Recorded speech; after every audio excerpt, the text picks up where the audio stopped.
Dude, this is how we raced back then. That was like the era, like that. And you still went fast on the track. You did your job. You just stayed out all night. We were hard back then. It's kind of crazy to think. Yeah, Yeah, what a but then that one year you go what 5 race wins in a row, right? Like, that's yeah, that's when the tires are pretty equal. That hmm was the coolest time actually, because either tire manufacturer could win, and we had a lot of different guys. There's 15 guys that might win, and then I'll never forget it. We were winning. We had lost. What did we lose? We had brake failure at Monza, and it blew my shoulder out the back. So I ended up missing that race. So I missed those 2 races, and they kind of put me back together. We still had a good tire. We start winning again. And then we show up to Germany, and I get a lucky 3rd place only because Bayless's clutch broke. And Colin goes, "How's that feel?" I said, "That sucked. You guys have a big advantage here." He goes, "We always have that advantage from now on, Ben. Your days of winning are done." ooh, And I thought, this is Colin and I are drinking all night, singing together. And he's like, he was just being dead honest. He goes, "Dunlop will not win again." And he was right. No Dunlop won for years, and yeah. that was the end of it. And I thought, oh my God, I can't believe this is how we're going to finish the season. And in the end, those 60 points we lost, we kind of needed to be for the championship because we ended up 3rd for the title, hmm 2 races down. So Colin was quite prolific. Yeah. So let's talk about when you wrapped up your racing career and what launched you into retirement. When was that? That was 2012. Fortunately, I got into bicycle racing like an idiot and maybe 2010. And I was like, man, this is actually pretty fun, because before that, I couldn't see how to retire. And I've had this discussion with friends that are going to retire, and the fear of retirements to end up like the people that retire and they want to come back, but you can't really come back. And hmm so the whole life you're stuck kind of going, man, I shouldn't have retired. Then friends say, don't retire till you have to. But at that point, I was pretty burned out. I didn't like the Jordan bike at all, even though the guys on the team were super cool. I was like, this bike, the electronics keep testing out, and they put S-Look on the bike, and I was like, perfect, I'll retire. But I was going to retire before Yamaha gave me a bike. I was quitting. You guys don't know this, but I was quitting back in, what was that? Maybe 2006. I was done. I was going to quit. Mm. I got Epstein-Barr, had a big crash behind Spies, and Yamaha said, we'll give you a 600. No, we'll give you a 7. What's the 750 class called then? Super stock? 750 Super Sport, yeah. Okay, we'll give you one of these things. Just ride it and see if you like it. If you don't like it, quit next year. And I was like, oh, that's cool. But I had fun and some fun little races with Speeds. And I was like, okay, cool. And they're like, okay, now ride the 600 next year. And I had fun with Heron. And I was like, man, this is actually fun again. That re-sparked my love for the bike racing. hmm We did some supermotos. I was like, it's pretty cool. And then 2012 came, and it was just goddamn miserable in 11 and 12. And it made it pretty easy to retire, because I was like, I got these bicycle races I want to go do. Like there's things like I want to race across America and Cape Epic and Costa Rica. And so it made retirement easy. But after that, retirement was hard, because once you've done all the bicycle racing you wanted to do, you realize I got a long time to live, and you can't just shoot yourself. I mean, you're stuck here because you made one kid already. And so you can't just leave the planet because all your good days are over. You're kind of here. And that was the hardest thing to accept. When people are like, man, I can't believe these athletes and people commit suicide. I'm like, oh, I can. The best years of their life are gone. They don't see that ever going to happen again. It's not. Those are gone. And like, if you can't be selfish, you got to think, well, if you don't have a kid, you can, whatever. But with a kid, you've committed to life. Right. So I was like, man, good thing I had these kids, because you had those weird thoughts. Hmm. So now I'm like, well, kids probably saved my life. So you're fully committed, and life's pretty badass again. Like you gotta, it's not gonna be like Johnny Cash when he's like, oh yeah, I've been in Jackson. I believe I spent a week there one night. Those days are gone. Now it's like, you spent a week there in a week, and you got your family vacations and crap. So now you're in retirement, you're a full dad. But one thing we do know is that you're a competitive guy. You've been a competitive guy since you were a kid, battling out with your brothers.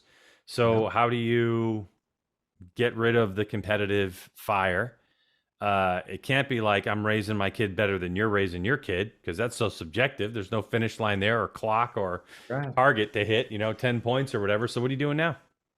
So I took up golf a year ago, Well, and that's been pretty cool. It's weird because I'd play like once a year with Jim Hale. mm-hmm. And I always thought, man, that guy's so goddamn good at golf because he'd shoot scratch half the time, right? And I was like, one day I just need to take this up and like challenge him, because I'm so competitive. I like to play, but the bicycle was my avenue to be competitive. And then, and guys would challenge you to the Ironmans and different things. But now I took up golf, and now that we're actually there close to the scratch board, I'm like, God, I wish Jim was still around, because I need that person that go to the golf course and like you're playing for your $20 or whatever. And that little thing kind of stimulates you. Fortunately for this bagger class, I just forgot how fun it is to do something you're good at. Mm. And I'm looking forward to doing some more of those. So I realize you can't just live too cautiously, right? You gotta be here. But if you don't do something that makes you feel alive, it's not worth living. We're in a strange time when people are like fearing for their death, and they're like, okay, there's this pandemic. And I was like, man, the chance of you dying's pretty small. Oh, Ben, you should have. And I'm like, I race motorcycles for a living. You know that, right? That's what I did. So, it's kind of weird. And then, I'll say this, like, if there's 0.003% chance of death on COVID, there's 0.004% chance of a meteor, right, hitting this goddamn earth. So you might want to ditch the mask and put on a helmet, in my point of view, right? Like, you got to live. If you're not living, you're like, do you remember that thing on my helmet? It said, when you're riding, you're living. Yeah. Everything else is just waiting. Mm-hmm. Like, dude, that was epic. Like, those kind of things, we used to all say it. We'd race motorcycles and we're like, man, you're just so alive. Like, on Monday, you're just dead. The world is so gray and dead. I'm like, yeah, because you're with your friends. Like, everyone on the team, you love those guys. They loved you. You were their cowboy, right? You're sitting on this horse. That horse loved you. Didn't always love you, but like you were alive, and you get on that thing and ride, and you're just so in the moment, because you're just racing your friends. They're all your friends anyway. Even Mladen, like, I like the guy, but like, you're in that visor and everything's quiet and they've totally relying on you. And you're like, man, I just can't let myself down or the guys down, or I won't get a sleep tonight. And you be that moment, it didn't matter if you were fighting for third, 12th, first. And when it's over, it's over. And so people are like, Ben, you're so funny. You didn't do like celebratory wheelies. You never ever kept a trophy. I'm like, those dust collectors. They're like, yeah. And I go, when the moment's over, it's over. It's like, it's done. And Monday was really boring. And then you got to wait 3 weeks for that moment again. And those were that you were really alive. So it's to recapture, that's hard. But if you stay competitive and you do something that scares you a little bit each day, you can maintain sort of staying young, and you always got to challenge your head. People get like complacent and some things they don't realize. And I'll say another thing, the best way it was put to me last year, there's this COVID pandemic and NBC has finally got the contract for MotoGP and they're asking, do we want to do it? I'm like, I might do it. And then it was maybe I don't want to. Maybe I should hang out with my kids. You know what I mean? Mm-hmm. And they're making a pain in the ass to travel to New York. So I'm like, eh. And this lady calls up from the talent, and this is a good thing for everyone on this show to hear. And she goes, Ben, why'd you turn down NBC? I said, I have a pretty good life. I hang out with my kids. I owe them the time. I don't want to be gone every weekend, because you're gone for like 2 or 3 days, even at my schedule, because I'm an asshole. I fly in last minute, red eye, and then just shoot the show and fly home. Mm-hmm. But it's still a couple of days. And then she goes, let me tell you something. I've been around a lot of you athletes from every sport, dealt with all of you. You don't do anything that scares you anymore. And I was like, wow, that's probably true. She goes, you all kind of get complacent. You're good at something and you stick with it. And then pretty soon you're old. I was like, oh my gosh, she's just harsh. She goes, let me tell you something about live TV. You're going to be scared. You're going to get up there. And because it's Thursday and you have to fly there tomorrow and start shooting, she's like, you don't even know what to do. You're going to be scared when you get in front of the camera. It'll be different for you. And you're going to feel alive again. And I was like, whoa. Where do I sign up? I was like, let's go. And it's so true. You get up there and you're like, whoa, you're kind of alive for a couple of hours, and you're shooting and you're like, it felt pretty good. Plus, I'm actually watching races. My kids aren't going to watch races at home. I got to sit down for that for that 40 minutes to just watch a MotoGP, just be glued in. I was like, man, these guys ride way better than I ever rode. Just watch them. Like, they're amazing. And you felt alive. So those words are important. I think people need to realize that. Even if you're living in the same place for too long, it's the same coffee shop. Hi, Sam. Hi, Laura. You know what I mean? Yeah. You might want to move after a decade. Go try something else out. You're only around on this rock for a short time, and it's just a blink, and it passes by real quick. Look at us. We're half a century old. Come on, Greg. Come on, right? Fortunately, we have this fire, this passion, and we get to talk to people, because I think speaking to people is strange, but the communication is really key to so many things. Also for keeping the noodle fresh. When you have to speak and it's somebody in a different field, you must learn it, and it's good. I think it's good for you. Hey, it's the reason why I decided to ride a motorcycle to the races, and why I've done 10,500 miles in 21 days in the last couple of weeks. It's not just the experience of being on the bike, but it's experiencing new places, meeting new people. It's all that kind of stuff, getting out of the norm, especially after, the lockdown and everything. So it's been quite an experience. So I totally agree with you. It's words of wisdom from Ben Bostrom, the 155. Take heed, people. The guy knows what he's talking about. Well, Ben, listen. I got a question for you. Didn't you ride a 50cc scooter across the US? Yeah, I rode a 50cc scooter across the United States. Everybody needs to do that. Yeah. It'll be rainstorms, heat, probably let you down. You're not going to make it to the gas station. You're going to push it. You got the bag for gas from people. I think that's an experience everybody needs. Yeah, but I will give you a little bit of advice. If you're going to take a 50cc scooter cross country, don't do it in the springtime going east to west, because fighting a headwind on a 50cc scooter is not bright.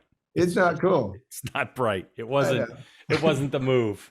But yeah, and what's funny is if you really think about it, right? All we have when we pass away is our stories. And one of my favorite stories of this trip that I have that I've just taken so far is running out of gas in Port Arena in California on the one with no gas station in sight. Everything was closed, right?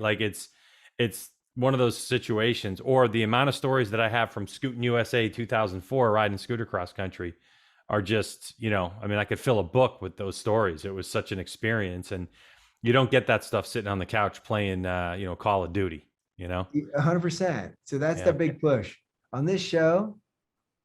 People need to get out and do things again. I think the best thing I could say about this pandemic, have you noticed the people out and about?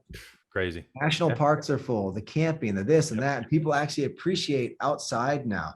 There's always something good that comes from corruption, right? And this is it. People are like, whoa, they're buying toys. I went to buy a motorcycle. I was like, you know what?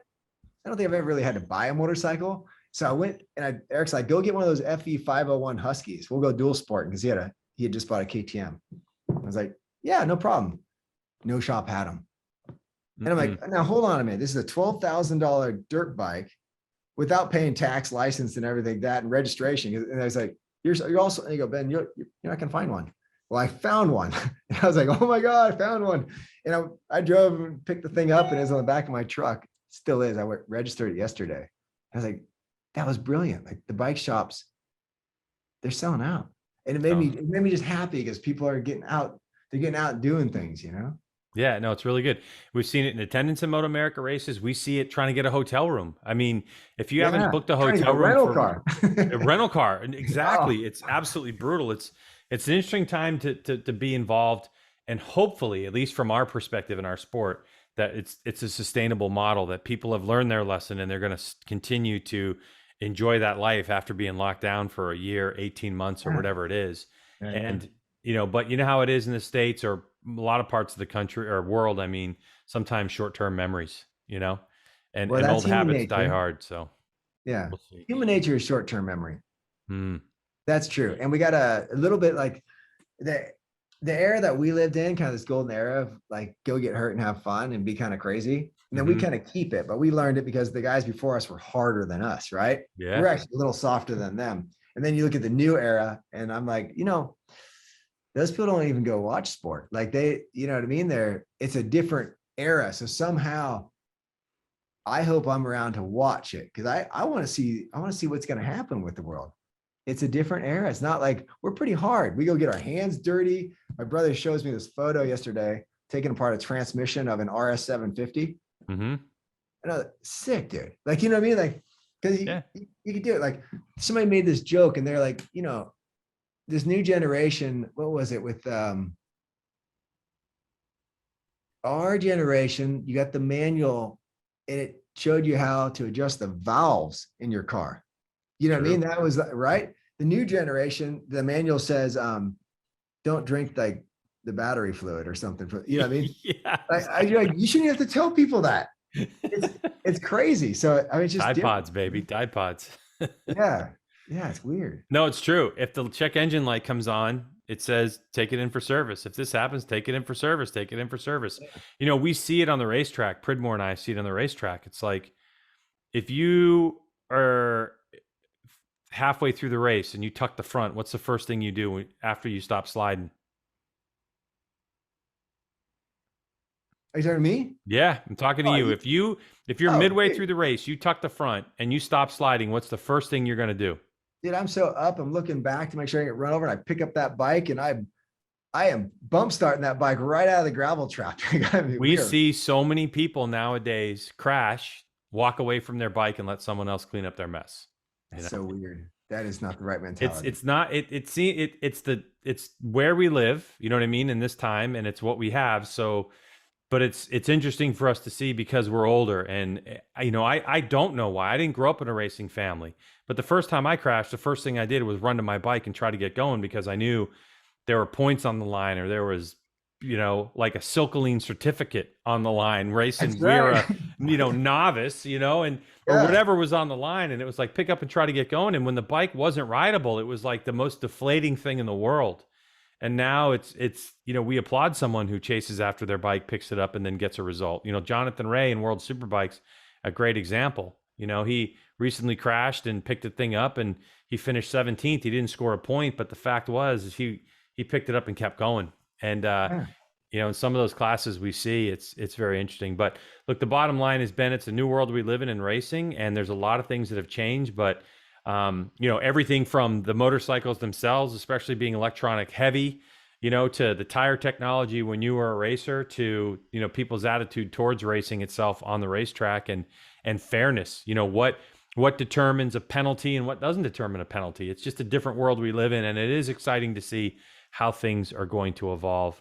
But for this interview, I can't thank you enough for the amount of years you raced, the amount of entertainment over those years, whether it be here in the United States or at the world level. And it's really good having you. And, you know, once again, congratulations on being our Superbike champion, number 14, Ben Bostrom.